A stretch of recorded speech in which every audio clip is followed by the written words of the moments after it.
말씀과 함께 34쪽을 읽도록 하겠습니다. 예수님은 하나님의 뜻을 이루기 위해 나귀를 타고 예루살렘으로 입성하십니다. 입성 후에 성전을 상업의 장소로 만든 것을 보고 그들을 내쫓으십니다.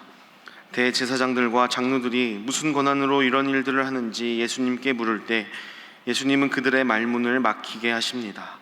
그리고 두 아들의 비유로 그들을 책망하시고 포도원 농부의 비유를 통해 경고의 말씀을 하십니다. 오늘은 마태복음 21장의 말씀입니다. 21장에서는 예수님께서 드디어 예루살렘 성전에 입성을 하시고 벌어지는 사건들을 기록하고 있습니다. 특별히 21장에서는 당시에 부패하고 타락했던 유대교와 그 지도자들을 향한 엄중한 심판과 또 경고의 메시지를 주시는데, 오늘 우리에게 주시는 말씀은 무엇인지 함께 살펴보고 기도하도록 하겠습니다. 먼저 21장 1절부터 11절까지의 내용을 보시면 예수님께서 예루살렘 성에 입성을 하십니다. 이제 많은 사람들이 겉옷을 길에다 펴고 나뭇가지를 길에 깔고 호산나라고 외치면서 예수님을 열렬히 환영합니다. 그러나 이러한 백성들의 열렬한 환호와 또 환영은 모두 예수님에 대한 잘못된 기대감을 가지고 하는 것이었습니다. 예수님이 이제 오시면 지금 로마의 압제로부터 우리를 군사적으로, 정치적으로 구원하실 것이라는 기대였습니다. 결국 이들은 얼마 지나지 않아서 예수님을 십자가에 못 박으라고, 죽이라고 외치는 자들이 될 것입니다. 이러한 것을 아셨던 예수님께서는 이들의 기대와 또 예수님께서 가시는 길은 전혀 다른 것임을 표현하시고자 왕이 타는 말이 아닌 어린 나귀 새끼를 타고 들어오셨고, 또 이후에 행하시는 일들을 통하여서 스스로 그것들을 보여주셨습니다. 그래서 먼저 예수님께서는 12절에 성전에 이제 들어가십니다. 그리고 그 12절의 말씀처럼 성전 안에 매매하는 모든 사람들을 내쫓으시며 돈 바꾸는 사람들의 상과 비둘기 파는 사람들의 의자를 둘러 엎으십니다. 당시에 하나님을 예배하는 이 장소였던 성전 근처에는 예배 때 하나님께 바쳐야 되는 동물들을 살 수 있는 시장이 있었습니다. 이제 하나님께 예배를 드리기 위해서 제물로 바칠 동물이 필요했는데요, 거리가 먼 곳에서 오는 사람들은 먼 거리에서 동물들을 데리고 오는 것이 어려울 뿐더러 이 동물에는 흠이 있으면 안 되었기 때문에 성전 근처 시장에서 동물들을 사곤 했습니다. 또 성전에 들어가려면 성전에서만 쓰이는 화폐로 바꾸어서 성전세를 꼭 내야만 들어갈 수가 있었는데, 이것을 준비할 수 있는 또 환전소가 있었습니다. 근데 이러한 시장이 점점 성전 안까지 들어오기 시작했고, 그런 성전에 들어오신 예수님께서는 이러한 성전 내에 시장을 엎으시기 시작했습니다. 오늘 성경에 보면 소제목으로는 성전을 깨끗하게 하시다 라고 되어 있지만 한마디로 난동을 부리신 겁니다. 예수님의 행적 중에서 유래를 찾아보기 힘든 굉장히 과격한 행동이셨습니다. 왜 그러셨을까? 13절에 예수님께서 말씀하십니다. 우리 다 같이 13절을 읽어보겠습니다. 시작. 그들에게 이르시되 기록된 바 내 집은 기도하는 집이라 일컬음을 받으리라 하였거늘 너희는 강도의 소굴을 만드는도다 하시니라. 아멘. 앞에 말씀드린 것처럼 성전 근처의 시장은 좋은 동기와 또 좋은 목적으로 시작이 되었습니다. 근데 본래 목적과 다르게 점점 말도 안 되는 가격으로 이윤을 추구하기 위한 시장이 되어가기 시작했습니다. 또 이것이 성전 안까지 계속해서 들어오기 시작했습니다. 당연히 이것은 성전을 관리하는 대제사장이나 서기관들과 금전적인 거래가 있었기에 가능했던 것이었습니다. 근데 예수님께서 이렇게 표면적으로 드러나는 이런 부패한 시장의 모습 때문에 성전을 뒤엎은 것이 아니라 하나님께 예배드리러 오는 이들에게서 하나님을 향한 경외감 없이 그저 좋은 재물만 잘 골라서 바치고 잘 예배드리고 만족해하고 마는 이들의 허례허식으로 가득 찬 성전은 더 이상 필요가 없음을 보여주시고자 그러셨던 것이었습니다.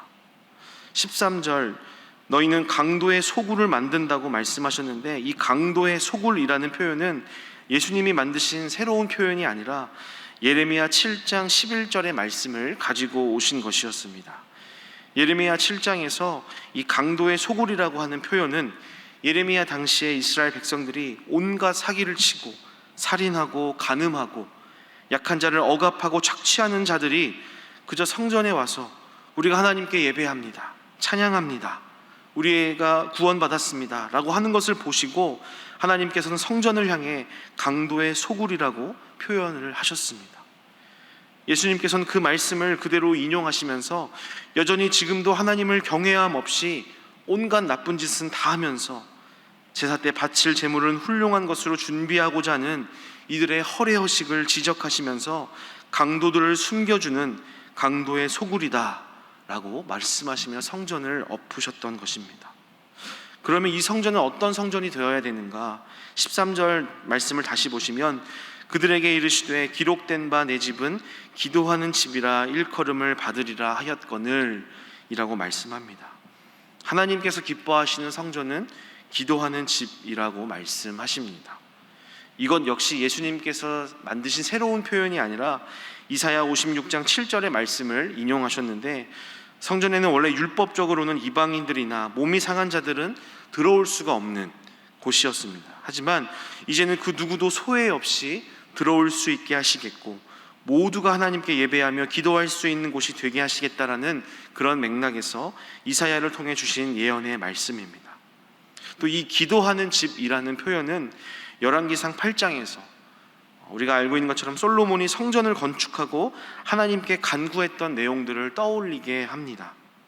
그것은 하나님께서는 솔로몬이 지은 성전이 하나님이 계시는 곳이 될 수는 없지만 이곳에 하나님의 이름을 두고 기도하는 곳 되게 하셔서 이곳에서 기도하든지 이곳을 향하여 기도하는 모든 자들의 기도를 들으시고 그들의 죄를 사하시고 백성들이 하나님을 경외하는 삶이 되게 해달라고 솔로몬이 간구했었습니다.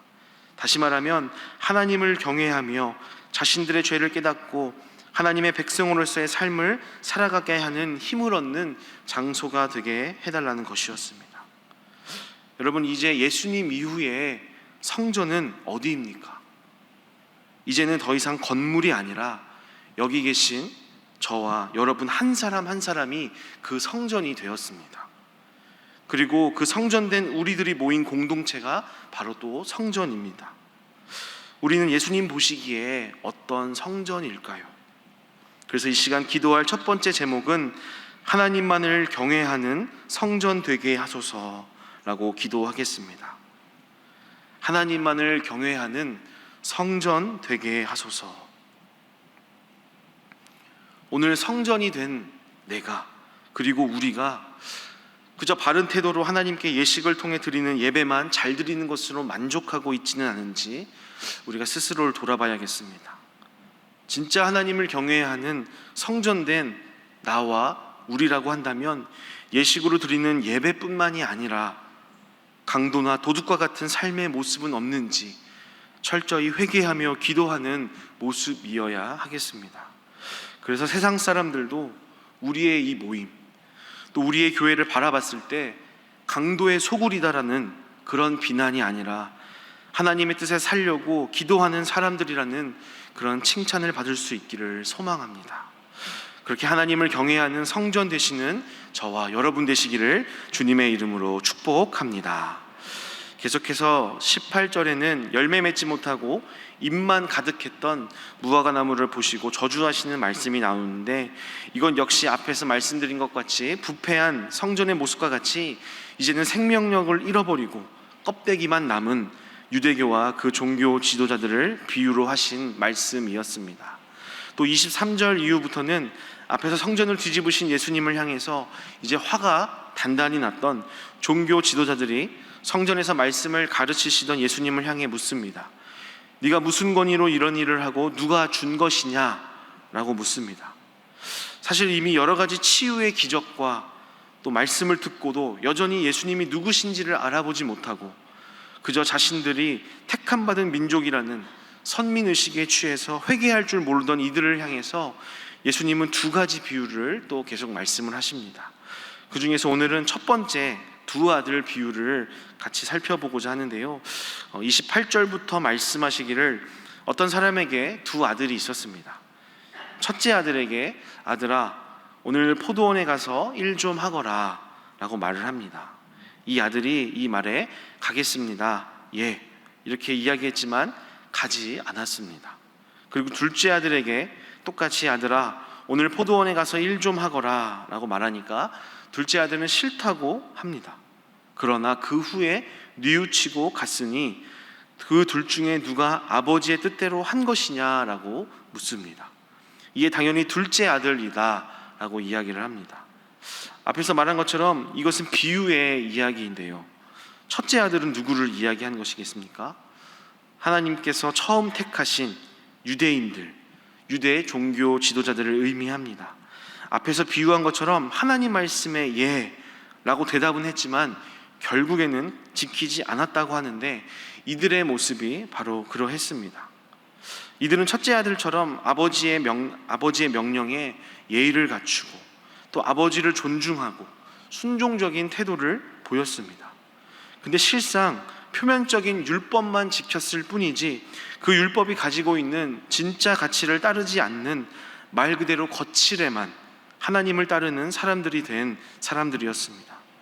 그럼에도 자신들은 이미 율법을 지키고 있다라는 의로움이 너무 강해져서 진짜 하나님이 원하시는 것이 무엇인지 깨닫지 못하는 그런 사람들이 되었습니다.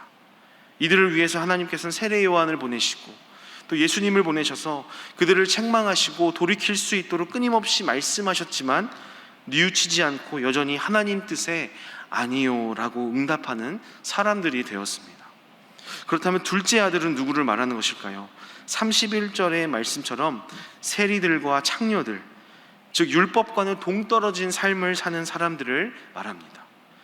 이들은 비유의 말씀처럼 처음에는 하나님의 말씀에 아니요 라고 대답하는 사람들이었습니다. 애초에 하나님의 나라와 구원으로부터 멀리 떨어져 있는 하나님의 말씀대로 살지 않았던 사람들이었습니다. 그런데 이들은 어떤 사람들이 됩니까? 비록 율법과 동떨어진 삶을 살았지만 예수님을 만났습니다. 그리고 자신의 삶을 뉘우쳤습니다. 예수 그리스도의 복음을 믿고 새로운 삶을 살기 시작한 사람들이었습니다. 회개함으로 이제 하나님 앞에 예 라고 대답하며 순종하게 된 사람들이었습니다. 바로 이들이야말로 하나님 나라에 들어갈 수 있는 사람들이다 라고 예수님께서 비유로 말씀하십니다. 예수님께서 오늘 이 두 아들의 비유를 통해서 우리에게 말씀하시는 것은 오늘 나는 하나님의 말씀 앞에 예라고 대답하고 있는가, 아니요 라고 대답하고 있는가 묻고 계신다는 겁니다. 종종 성도님들 중에 내가 과거에 예배를 얼마나 열심히 드렸었는지, 얼마나 성경을 많이 읽었었는지, 내가 과거에 어떤 신앙을 가졌었는지, 또 어떤 많은 봉사들을 했었는지 옛날 과거의 영광과 또 추억에 거기에만 사로잡혀 계신 것들을 종종 보기도 합니다. 그런데 하나님께서 오늘 말씀을 통해서 우리에게 이야기하시는 것은 그때 말고 오늘 현재 지금 이 순간에 내가 여전히 하나님 앞에 늘 예라고 응답할 수 있도록 늘 회개하며 자신을 살피며 순종의 걸음을 걷고 있느냐라고 묻고 계신다라는 사실입니다. 그래서 이 시간 우리가 두 번째로 기도할 제목은 바로 오늘 순종하게 하소서라고 기도하겠습니다. 바로 오늘 순종하게 하소서. 우리가 예배를 통해서 많은 하나님의 말씀을 듣습니다. 반복해서 말씀드리지만 중요한 것은요, 얼마나 많이 듣는가가 아니라 선포된 말씀 앞에 오늘의 삶을 뉘우치고 오늘 예라고 대답하며 순종하고 있는가 하는 것입니다. 오늘 특별히 6월 마지막 날이자 또 2022년도 상반기의 마지막 날입니다. 그동안 올 상반기에 나의 삶의 모습을 좀 돌아보면서 하나님께서 우리에게 많은 말씀들을 던져주셨는데 첫째 아들처럼 하나님 앞에 예라고 해놓고선 다음으로, 나중으로 오지 않을 먼 미래에 순종을 미루어 두고 결국은 불순종하고 있는 모습은 없는지 우리가 살펴보기를 원합니다. 그리고 둘째 아들과 같이 바로 오늘 뉘우침의 은혜를 받아서 새롭게 순종의 삶을 살아가는 우리의 모습 되게 해달라고 성령의 도우심을 구하며 기도하는 하나님 나라의 복된 저와 여러분 되시기를 주님의 이름으로 축복합니다. 우리 시간 주신 말씀을 가지고 함께 기도하겠습니다. 첫 번째로 하나님만을 경외하는 성전 되게 하소서라고 기도하시고, 두 번째로 바로 오늘 순종하게 하소서라고 기도하시고, 또 현재 출타 중이신 위임 목사님을 위해서 기도해 주시고, 또 고통 중에 있는 성도들을 위해서 특별히 이제 시작되는 장마와 또 이 돌풍 속에서 우리 국민들을 보호하여 주시도록 기도해 주시고, 또 이 나라의 지도자들과 전쟁으로 무고한 생명이 죽어가는 우크라이나의 땅을 위하여서 이 시간 간절한 마음으로 함께 기도하도록 하겠습니다. 함께 기도하겠습니다. 주여 믿습니다. 주여 믿습니다. 주여 믿습니다.